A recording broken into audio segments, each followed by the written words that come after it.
Hey there guys, my name is Evan. Today we're gonna be playing where I left off of last time.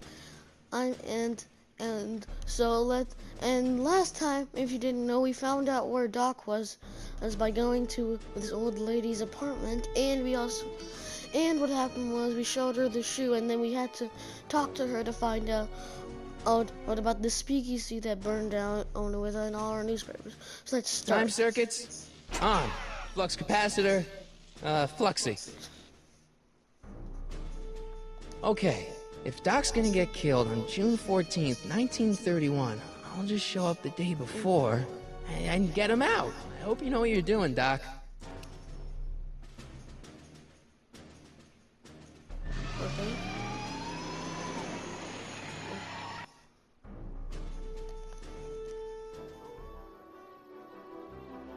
Okay.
Yeah, then,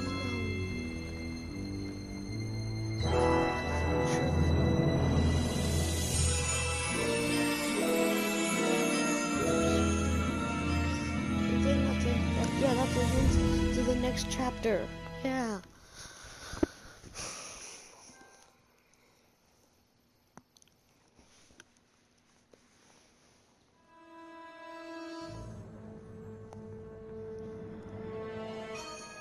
Einstein, where'd you go now, boy? Oh, it's...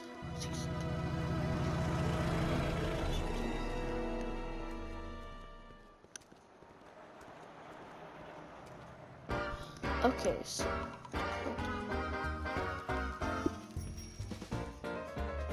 It's Agnes Strickland. That's it, it's Edna.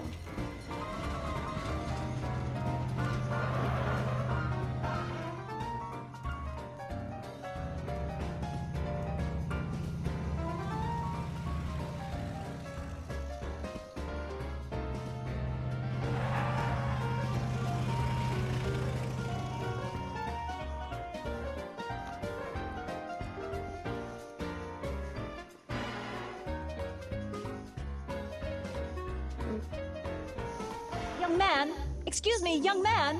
Who, me? You're the only man in the street, and I'm looking for a man-in-the-street reaction. Naturally, you know about the explosion that destroyed this illegal gin establishment. I read about it, yeah. What's your opinion of Carl Sagan, the stranger who single-handedly did what the law has been unable to do for 10 long years, namely, rid Hill Valley of the scourge of liquor?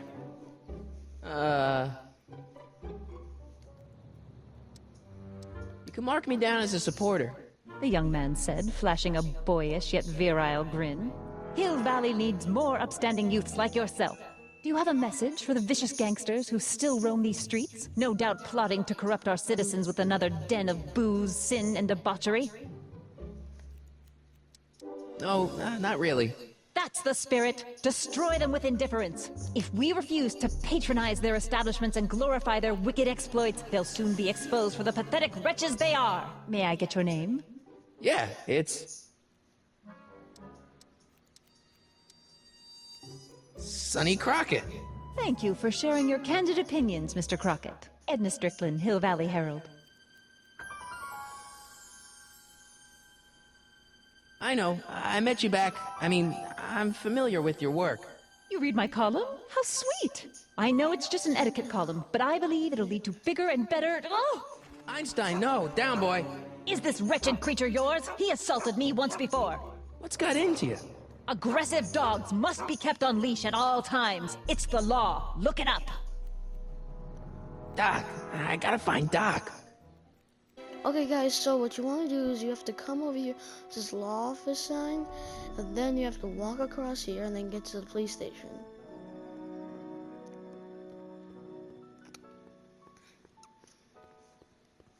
And then go past the soup kitchen. Soup kitchen is going to be important a little later.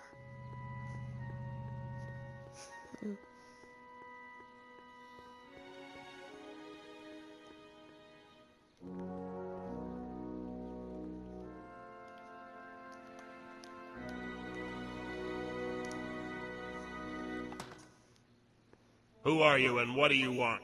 Can I talk to, Carl Sagan? Are you his lawyer? No. Then scram.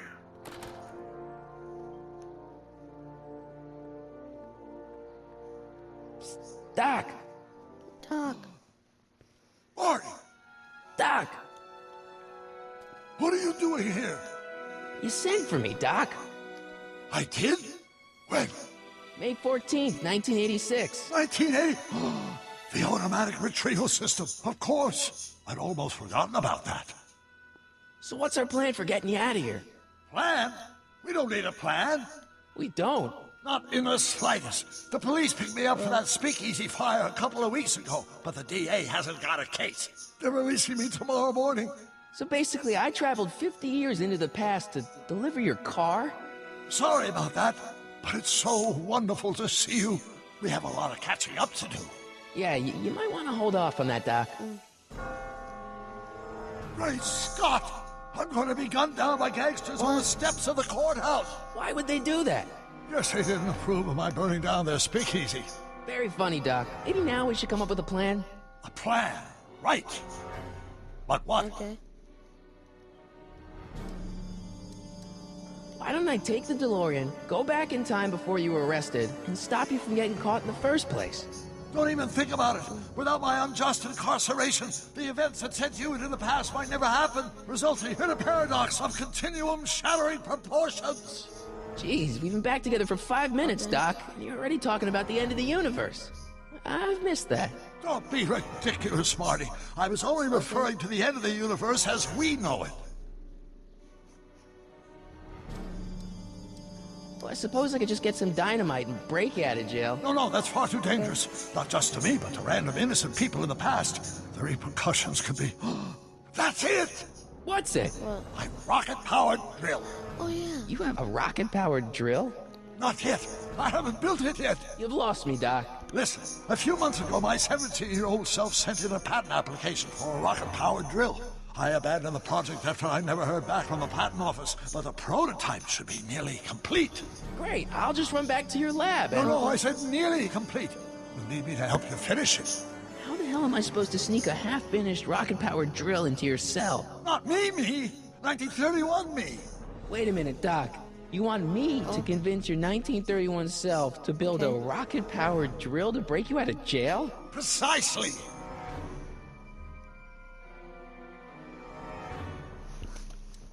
Okay, let's say I go along with this crazy idea. Where can I find you? I mean, the other you. How should I know? It was over 50 years ago.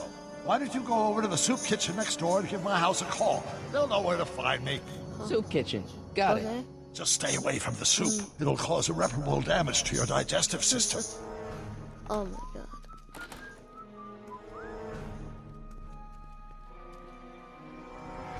I guess I better get started. Don't worry, Doc. I'll get you out of here in no time. I'm not worried. Once you and my younger self put your heads together, you'll be unstoppable. So now what you need to do is go to the soup kitchen. After that, I'll show you what to do.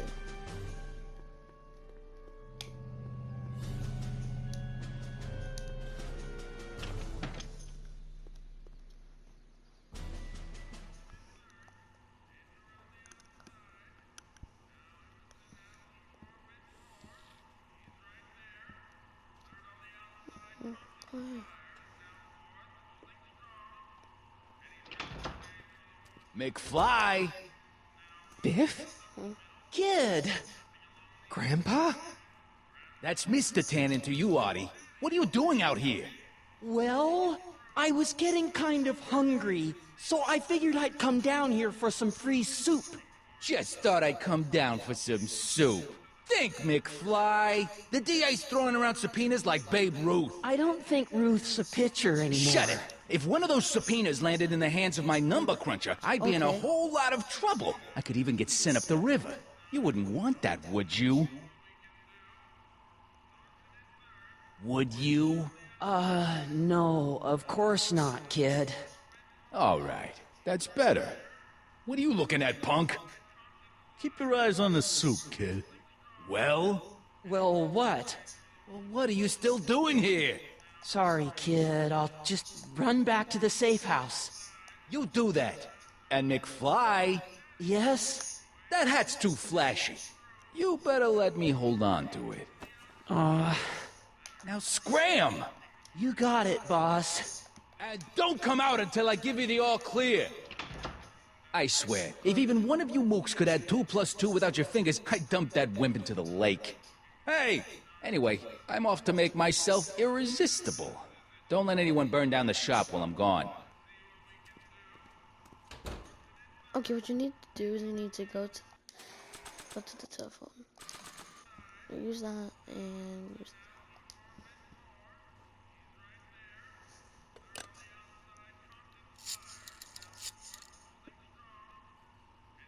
Brown residence. Hi. Do you know where I could find Emmett Brown? Young Master Brown is currently tending to his clerking duties at the courthouse. Who may I say is calling? The courthouse? Doc never told me he worked at the courthouse. Okay, now I need to go to the courthouse. Okay, guys, when you're at the courthouse, just walk up and then go to the courthouse doors. Don't touch those! These are very sensitive legal documents. Nobody is supposed to handle them but sworn officers of the court. Judge Brown says so. Judge Brown? Doc. Nice to meet you. I'm, Sonny Crockett. Emmett Brown. But I am a law clerk, not a doctor. Now please get out of my way. I have important business to transact. Naturally, H2A multiplied by the inversion of H has to come out less. Oh, think, Emmett, think. H to the A multiplied by the inverse of A. H to the A multiplied by the inverse of A. Oh.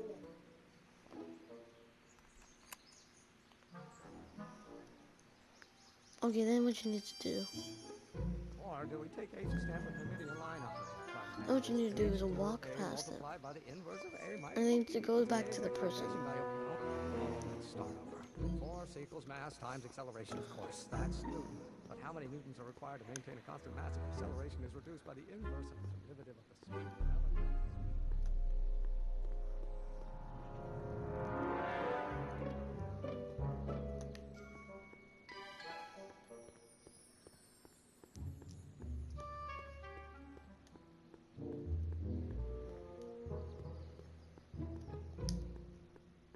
So, Doc, does this ring a bell?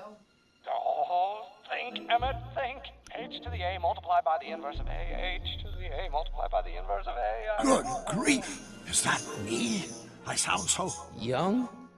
I was going to say intense. I forgot how wound up I used to get. Yeah, but what are you muttering about? Oh, that's easy. It's It is Ivanhoe's sliding. conundrum. Just tell my younger self that H equals a Hamiltonian operator. Won't giving him the answer mess up the time stream? Only if it turns out that reality is actually nothing more than a holographic illusion created by the interplay of subatomic particles on a vast two-dimensional membrane. So, It'll be fine. Okay. So I go to talk to Emmett and tell him what A equals. Or whatever.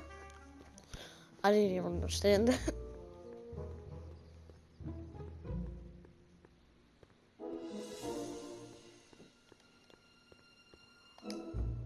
Listen, Emmett, you don't know me, but I'm your friend. I'm not big on friends. They get in the way of work. Maybe H equals the Hamiltonian operator. What did you just say? I said maybe H equals the... Hamiltonian operator. Yeah. Great Scott! If H is the Hamiltonian, then H to the A multiplied by the inverse of H can only be the same as the expectation value for A. That's it! That's the solution to Ivanov's conundrum, the problem I've been wrestling with in my head all week! I'm sure you would have figured it out by yourself in a day or two. The way you figured out how to build that rocket-powered drill. Where did you learn so much about science?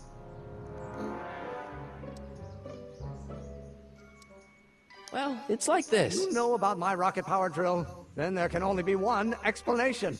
What? You're from the patent office! I confess I didn't quite know what to expect when I sent the paperwork, but I never expected this. Welcome! I'm at your service. What can I do for you? Can I see your rocket-powered drill? Of course, of course. Naturally, it's just a scale model, but it's nearly operational. I can show it to you, say, first thing in the morning? Nah, that's no good. I need to see a full-size model. That's fully operational. Tonight. Otherwise, we'll have to award the patent to a competing inventor, Dr. McCoy.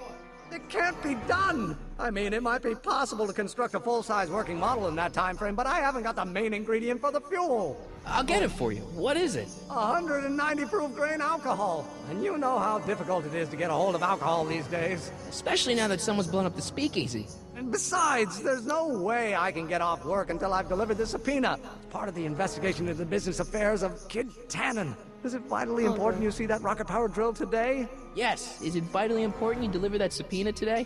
Yes! Listen, I'll help you deliver it, and I'll see to it you get the alcohol you need. It'll help you get that drill finished by tonight. Deal? Deal. Here's the subpoena. Arthur McFly? I've got to subpoena my grandpa? It's Kid Tannen. Hey, I just saw him at the soup kitchen, yelling at Arthur McFly. I'm not surprised. Arthur does the books for his business. What kind of business? That's what the DA is trying to find out. Let's go talk to him. No! Why not? Kid Tannen can tell us where Arthur's hiding.